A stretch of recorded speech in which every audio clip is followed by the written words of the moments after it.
자, 이제 하나님의 말씀 함께 보시겠습니다. 오늘 우리에게 허락하신 하나님의 말씀은 창세기 30장 14절부터 17절까지 말씀입니다. 구약성경 44면입니다. 창세기 30장 14절부터 17절까지 말씀, 우리 함께 말씀을 봉독하겠습니다. 밀 거둘 때 르우벤이 나가서 들에서 합 한 채를 얻어 그의 어머니 레아에게 드렸더니 라헬이 레아에게 이르되 언니의 아들의 합 한 채를 청구하노라. 레아가 그에게 이르되 내가 내 남편을 빼앗은 것이 작은 일이냐? 그런데 네가 내 아들의 합 한 채도 빼앗고자 하느냐? 라헬이 이르되 그러면 언니의 아들의 합 한 채 대신에 오늘 밤에 내 남편이 언니와 동침하리이다 하니라. 저물 때에 야곱이 들어에서 돌아오매 레아가 나와서 그를 영접하며 이르되 내게로 들어오라. 내가 내 아들의 합 한 채로 당신을 샀노라. 그 밤에 야곱이 그와 동침하였더라. 하나님이 레아의 소원을 들으셨으므로 그가 임신하여 5대 아들을 야곱에게 낳은지라. 아멘. 본문은 이미 아들을 4명이나 두었던 레아가 또다시 하나님의 은혜 가운데 아들 2명과 딸 1명을 추가로 출산하게 되어진 사건이 기록되어져 있는 것이 본문과 본문 이후의 말씀입니다. 그리고 오늘 본문에는 이와 같은 출산의 역사가 이루어지기 전에 어떠한 한 사건을 이야기하죠. 그 사건은 바로 레아의 아들이었던 르우벤이 들에서 얻은 합 한 채라는 식물을 통하여서 주어지는 역사들입니다. 합 한 채는 이미지로 잠시 보여드리겠지만 이스라엘 성지 순례를 가게 되어지면 쉽게 볼 수 있는 게 아닙니다.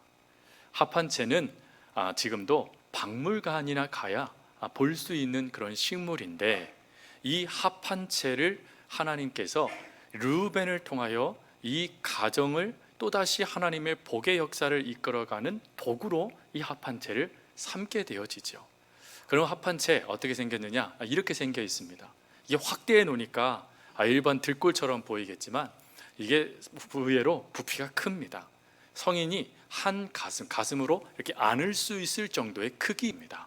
그러니 이 합 한 채가요, 누구나 다 쉽게 와, 저 사람 저거 얻었네 알 수 있을 정도의 크기인 거예요.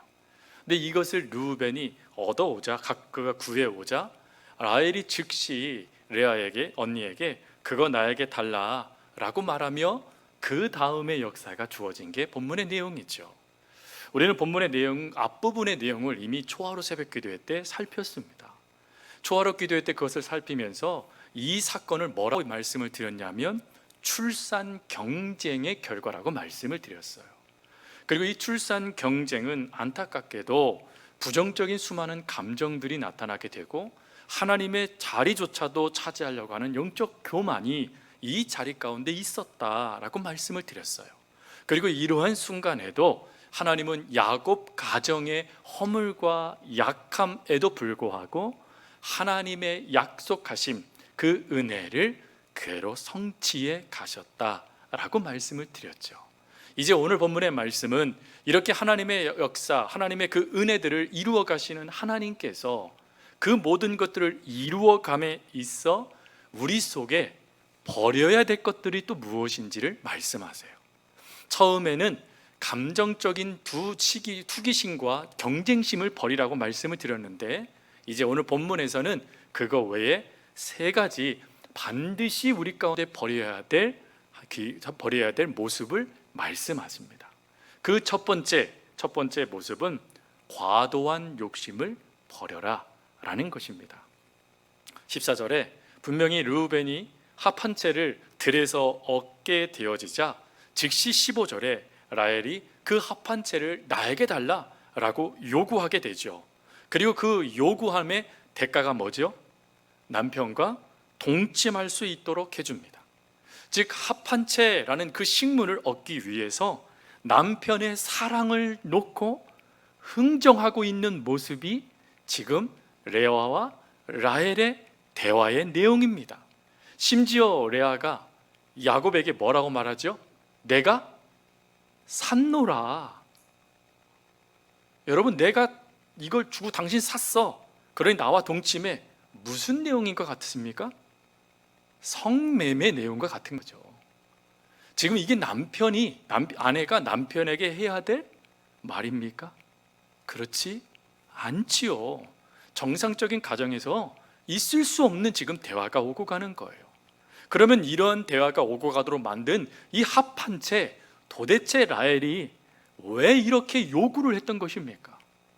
그것은 이 합한 채가요, 일명 채음제였기 때문에 그렇습니다.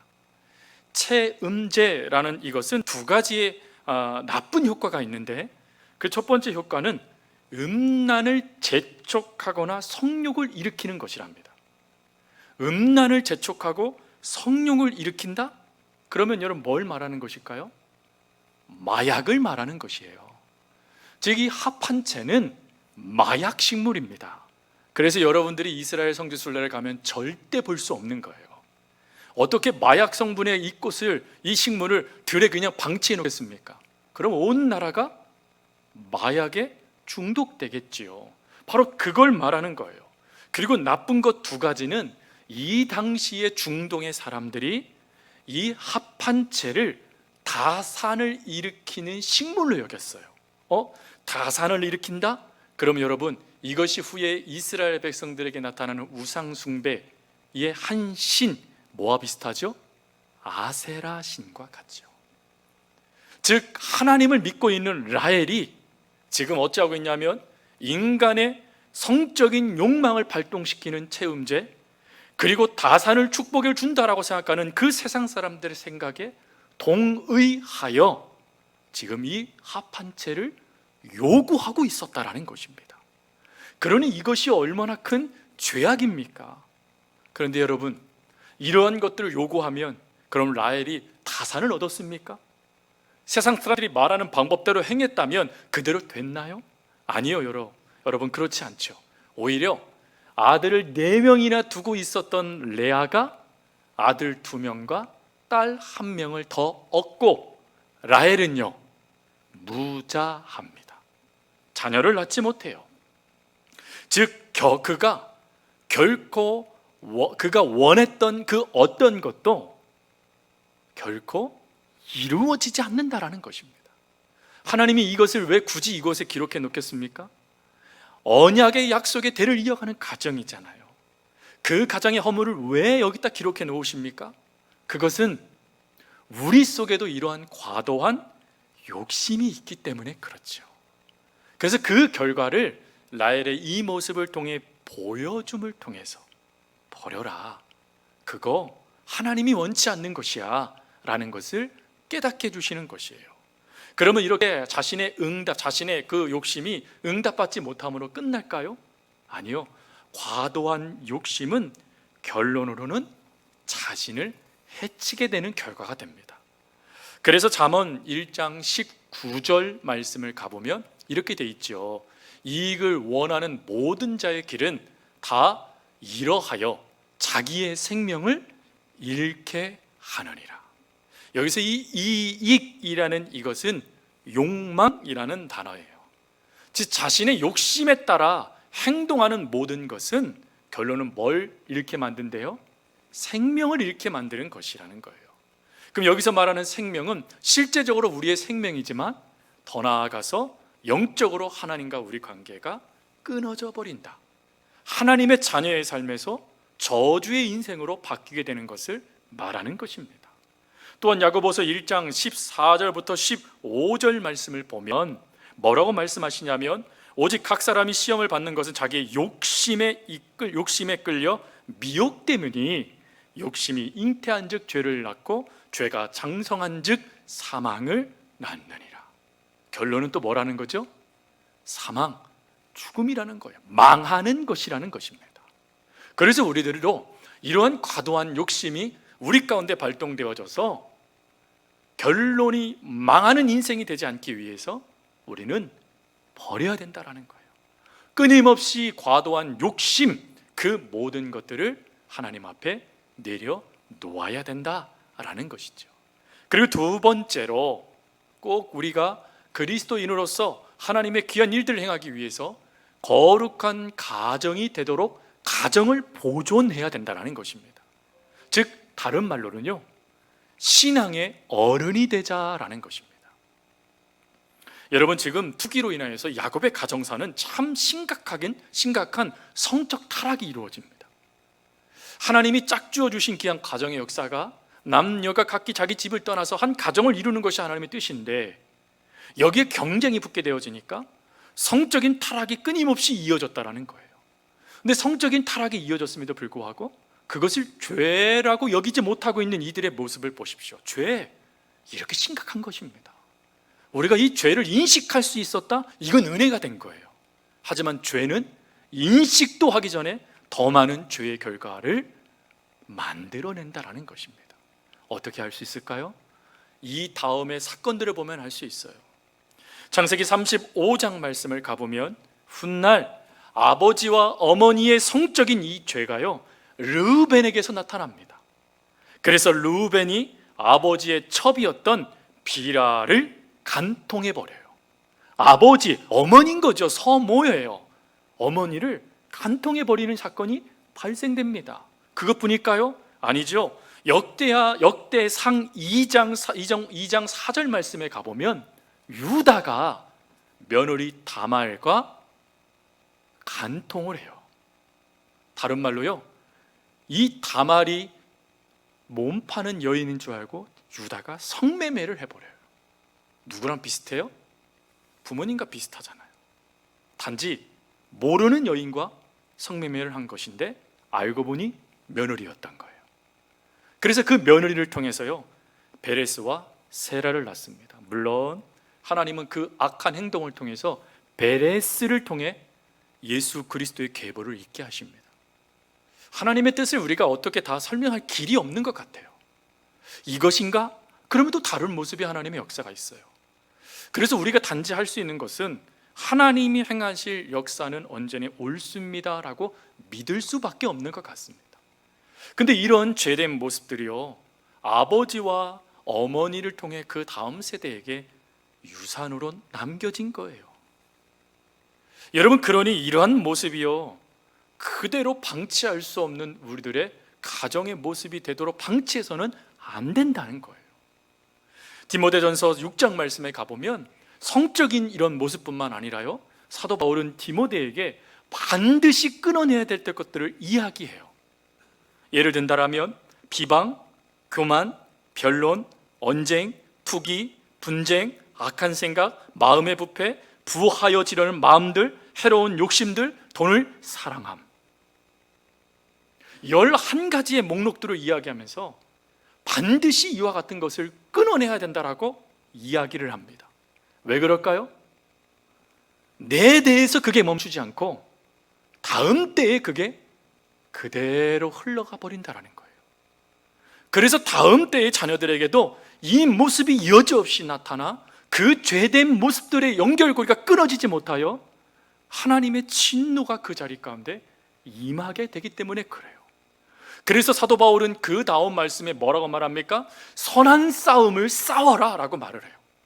즉 부모된 우리들이, 영적 아비된 우리들이 최선을 다하여 말씀으로 싸워내지 아니하면 다음 세대들 영적으로 병들단다는 거예요. 여러분, 다음 세대 내 자녀들의 신앙은 부모 잘못인 것입니다. 부모님들이 바르게 서면 자녀들도 바르게 서고, 부모님들이 잘못된 신앙을 보이면 자녀들도 잘못된 신앙을 보일 수밖에 없는 거예요. 그래서 하나님은 그것을 우리들이 분명히 깨닫게 하시고자 오늘 이 부끄러운 모습을 성경에 버젓이 기록하여 우리들에게 들려주시고 계시는 거예요. 사랑하는 성도 여러분, 기억하세요. 우리는 이러한 악한 것들과 싸워야 돼요. 그리고 뭘 취해야 될까요? 영생을 취해야 돼요. 하나님을 취해야 돼요. 하나님의 말씀을 붙잡아야 돼요. 그러지 아니하면 안타깝게도 나도 내 자녀도 병들게 되어진다라는 것입니다. 그래서 우리 가정 온전히 세워갈 수 있기 위하여 이와 같은 야곱 가정사의 문제 우리들에게 나타나지 않도록 힘써서 싸우면서 끊어내자라는 것입니다. 그리고 마지막 세 번째가 있습니다. 그것은 하나님의 관용을 자기 합리화로 삼지 말자라는 것입니다. 쉬운 말로요, 착각하지 맙시다 라는 것이에요. 17절 말씀에 보면 레아가요 아들을 낳아요. 그리고 그 다음 말씀 읽지 않았지만 그 아들의 이름을 뭐라고 말하냐면 이사갈이라고 이야기합니다. 이사갈이라는 이름의 뜻은 갑이라는 뜻이에요. 내 목, 갑이라는 뜻이죠. 근데 그 이사갈이라는 이름을 지으면서 레아가 뭐라고 말을 하죠? 이렇게 얘기합니다. 내가 내 시녀를 내 남편에게 주었으므로 하나님이 내게 그 값을 주셨다. 무슨 말이죠? 하나님이 내게 축복하셨다라는 거예요. 여러분, 하나님이 레아에게 이 이사가를 허락하신 것이 축복의 역사일까요? 생각하셔야 돼요. 레아의 이 행동이 하나님께서 원하시는 행동이었나요? 아니잖아요. 이거는 하나님의 창조 질서를 어기는 행위였어요. 그럼에도 불구하고 레아가 뭐라고 말했다고요? 하나님이 기뻐하신다 라고 말했다라는 거예요. 아니요, 여러분, 하나님께서 그에게 이사가를 허락하신 것은 그의 소원을 들으심이라 라고 되어져 있어요. 즉 그가 하나님 앞에 기도한 내용을 들으신 것 뿐이에요.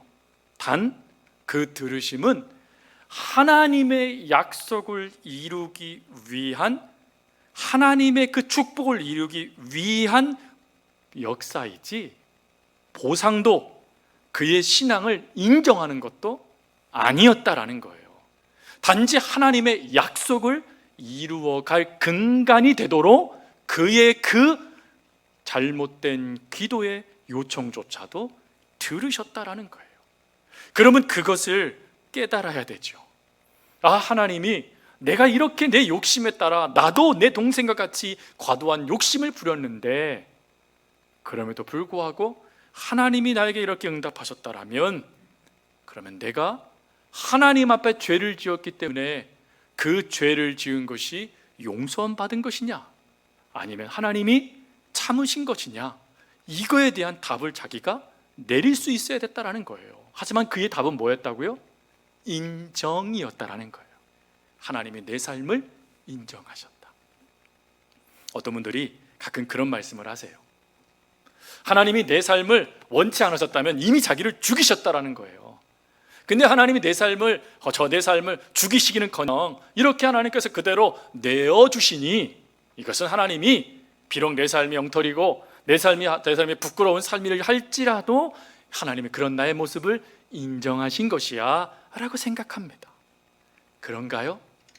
아니요. 전도서 8장 11절 말씀에 이런 말씀이 있습니다.